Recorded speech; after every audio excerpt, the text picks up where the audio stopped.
am Kimberly Maylon, and today I am going to discuss the Chapter 6 Training Conditioning Exercise Warm-up and Cool-down Exercise. So, anyone, what is your idea about warm-up exercise? Yes, Ms. Kakubay?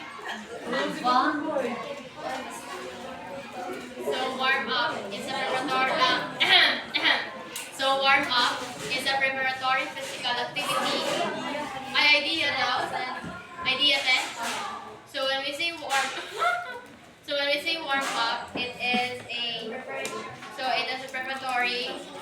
Basahan na lang, sige, basahan na lang sa So warm up is a preparatory physical activity done before a workout to get the body ready for more strenuous activity, increasing heart rate, blood flow, and muscle temperature to improve flexibility, reduce the risk of injury, and enhance performance. Examples of So, warm-up exercise, di ba, every game, either basketball or volleyball, badminton, every player needs to have a little warm-up exercise.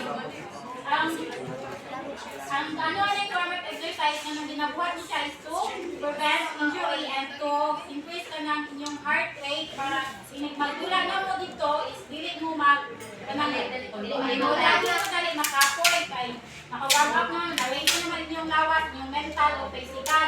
So, muna siya ang importance of warm-up. Then, examples of warm-up exercise, light jogging. So, light jogging ka nang hinay ng jogging tuyok-tuyok. Ano siya? Then, dynamic stretching, siya iwag ang arm circles and leg swings. So, may I call Jenny Ojeda to please demo this too. Dynamic stretching.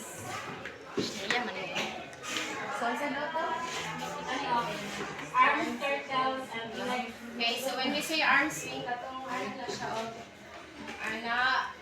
dayon ang arms legs tabian na ang legs.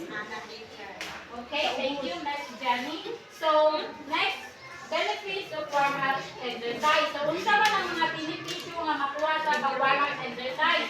So, mamali siya injury prevention para malikay ta sa mga injury sa physical na to. Dili ka makali, dili ka ma-fracture, diba? Then, enhance blood flow and oxygen delivery. Kung ano to siya, para ma-enhance ang pagdawi sa itong dugo, especially pag magulat ka, makulbaan ka, para ano din ba? Maana itong dugo. Then, oxygen delivery para dili ka hangakon. Ayaw katawa ka din. Then, improve heart health. So, para ma-improve ko datong heart health, dili ka takihon. Performance benefits.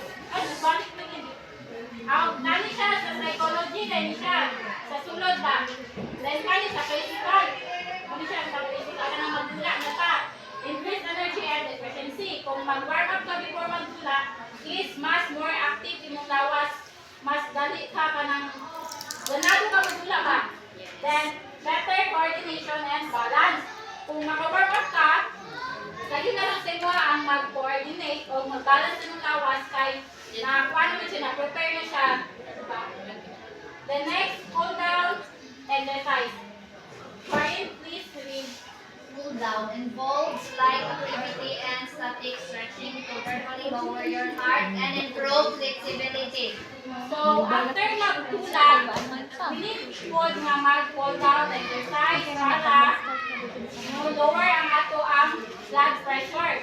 Kay diba, nagulat ka, magdalyon ka, tapos kusog atong heartbeat, kusog siya, pump.